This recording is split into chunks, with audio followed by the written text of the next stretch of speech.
Hello friends, M के steno practice YouTube channel पर आपका स्वागत है। आज की वीडियो में 2 डिक्टेशन बोली जाएगी। पहली डिक्टेशन 80 शब्द प्रति मिनट तथा दूसरी डिक्टेशन 90 शब्द प्रति मिनट की होगी। 80 शब्द प्रति मिनट की डिक्टेशन शुरू करने से पहले जो भी स्टूडेंट चैनल पर नए हैं वो चैनल को सब्सक्राइब करें, वीडियो को लाइक करें तथा ज़्यादा से ज़्यादा शेयर करें। अगर आप इस वीडियो के बारे में कोई भी सजेशन देना चाहते हैं तो आप हमें कमेंट करके बता सकते हैं। 80 शब्द प्रति मिनट की डिक्टेशन 5 सेकंड बाद शुरू होगी। शुरू। हमारा घर एक बड़ी हवेली है, चित्रों से सजी हुई। दादाजी ने शौक से बनवाया था। कहा करते थे बेटे, पोतों को रहने में कोई दिक्कत नहीं होगी। ऊंची छतों वाले बड़े बड़े कमरे, गोखेनुमा खिड़कियां, प्रातःकाल की ठंडी हवा खानी हो तो पैर पसार कर बैठ जाओ। हम दोनों भाइयों का बचपन यहीं गुजरा। मैं 17 पार नहीं कर पाया और रविंद्र तो अभी 13 ही वर्ष का था। हमारे घर पर व्याघात हुआ। सिलीगुड़ी में दम घुटने से पिताजी की मौत हो गई। पाट के गोदाम में उनका दम घुट गया। पाट की बड़ी बड़ी गांठ उन पर आ पड़ी। वे गोदाम में अकेले थे। सिलीगुड़ी में हमारा पाट का व्यवसाय था। मुनीमों के हवाले व्यवसाय को बाद में मामाजी ने संभाला। कुछ ही दिनों बाद हवेली में किराएदार रखकर हमारे परिवार को सिलीगुड़ी जाना पड़ा। हमारा व्यवसाय मामाजी और मुनीमों पर टिका हुआ था।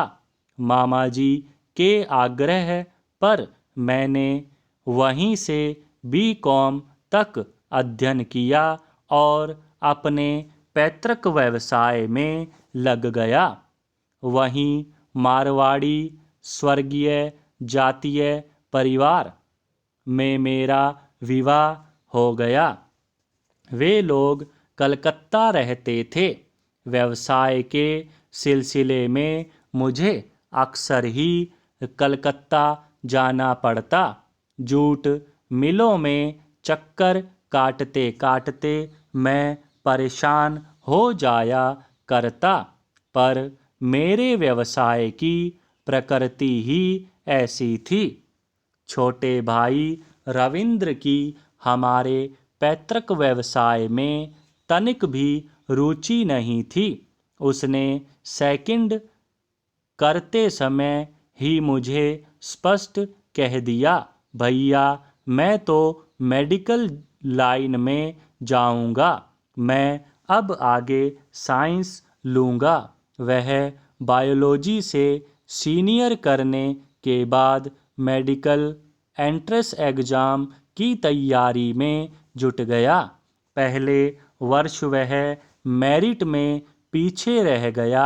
अगले वर्ष उसे एमबीबीएस में तो नहीं पर बीडीएस के लिए टॉप रैंक में प्रवेश मिल गया। उसने कलकत्ता से बीडीएस करना प्रारंभ कर दिया। फिर पीजी के आखिरी वर्ष में उसके एक शिक्षक ने अपनी दंत क्लिनिक में उसे पार्ट टाइम जॉब के लिए रख भी लिया। उसके हाथों में दक्षता और मन में आत्मविश्वास जमने लगा। पीजी कंप्लीट होने की प्रतीक्षा में हम रविंद्र का विवाह टाले जा रहे थे।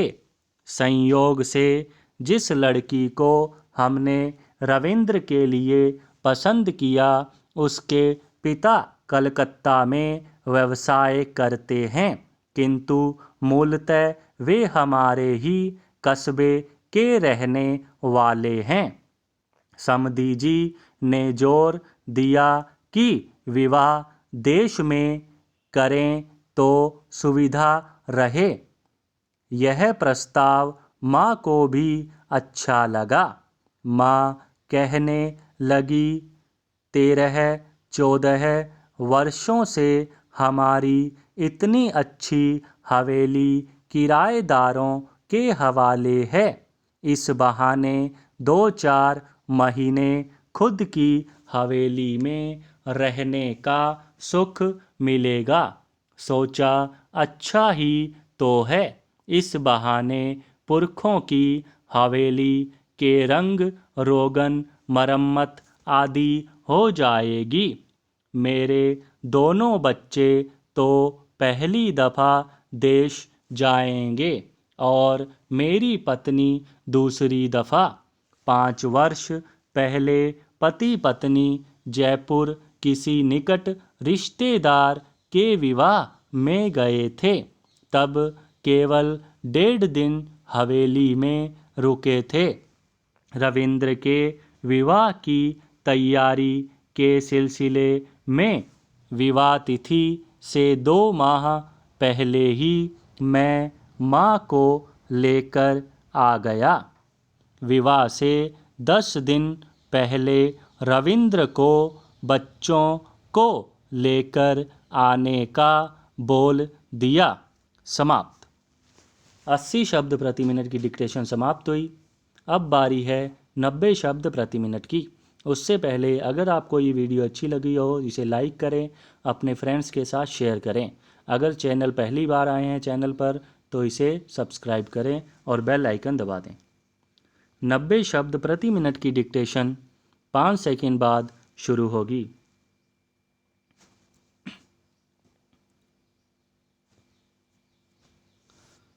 शुरू।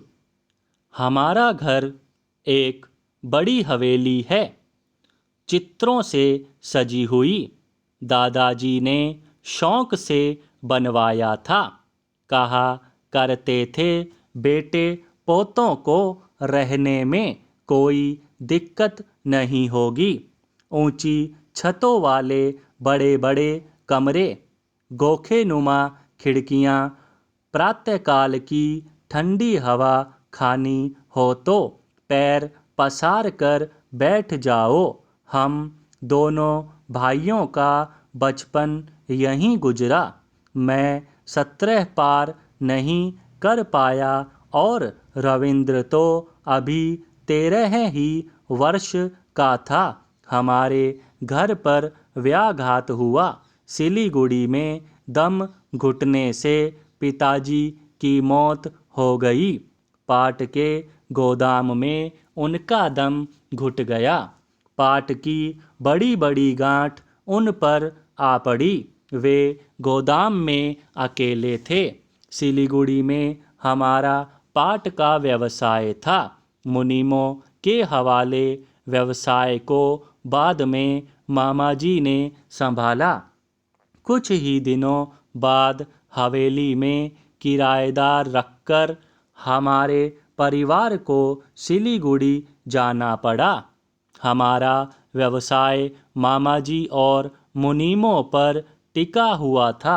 मामा जी के आग्रह पर मैंने वहीं से बीकॉम तक अध्ययन किया और अपने पैतृक व्यवसाय में लग गया।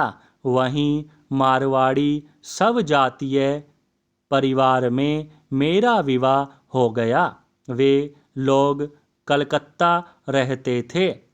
व्यवसाय के सिलसिले में मुझे अक्सर ही कलकत्ता जाना पड़ता। जूट मिलों में चक्कर काटते काटते मैं परेशान हो जाया करता। पर मेरे व्यवसाय की प्रकृति ही ऐसी थी। छोटे भाई रविंद्र की हमारे पैतृक व्यवसाय में तनिक भी रुचि नहीं थी। उसने सेकंड करते समय ही मुझे स्पष्ट कह दिया, भैया मैं तो मेडिकल लाइन में जाऊंगा, मैं अब आगे साइंस लूँगा। वह बायोलॉजी से सीनियर करने के बाद मेडिकल एंट्रेंस एग्ज़ाम की तैयारी में जुट गया। पहले वर्ष वह मेरिट में पीछे रह गया, अगले वर्ष उसे MBBS में तो नहीं पर BDS में टॉप रैंक में प्रवेश मिल गया। उसने कलकत्ता से BDS करना प्रारंभ कर दिया। फिर PG के आखिरी वर्ष में उसके एक शिक्षक ने अपनी दंत क्लिनिक में उसे पार्ट टाइम जॉब के लिए रख भी लिया। उसके हाथों में दक्षता और मन में आत्मविश्वास जमने लगा। PG कंप्लीट होने की प्रतीक्षा में हम रविंद्र का विवाह टाले जा रहे थे। संयोग से जिस लड़की को हमने रविंद्र के लिए पसंद किया, उसके पिता कलकत्ता में व्यवसाय करते हैं, किंतु मूलतः वे हमारे ही कस्बे के रहने वाले हैं। समधी जी ने जोर दिया कि विवाह देश में करें तो सुविधा रहे। यह प्रस्ताव माँ को भी अच्छा लगा। माँ कहने लगी, 13-14 वर्ष से हमारी इतनी अच्छी हवेली किराएदारों के हवाले है, इस बहाने 2-4 महीने खुद की हवेली में रहने का सुख मिलेगा। सोचा अच्छा ही तो है, इस बहाने पुरखों की हवेली के रंग रोगन मरम्मत आदि हो जाएगी। मेरे दोनों बच्चे तो पहली दफ़ा देश जाएंगे और मेरी पत्नी दूसरी दफ़ा। 5 वर्ष पहले पति पत्नी जयपुर किसी निकट रिश्तेदार के विवाह में गए थे। तब केवल 1.5 दिन हवेली में रुके थे। रविंद्र के विवाह की तैयारी के सिलसिले में विवाह तिथि से 2 माह पहले ही मैं माँ को लेकर आ गया। विवाह से 10 दिन पहले रविंद्र को बच्चों को लेकर आने का बोल दिया। समाप्त। 90 शब्द प्रति मिनट की डिक्टेशन समाप्त हुई। अगर आपको यह वीडियो अच्छी लगी हो तो इसे लाइक करें, अपने फ्रेंड्स के साथ शेयर करें तथा जाने से पहले इसे सब्सक्राइब जरूर कर दें। धन्यवाद।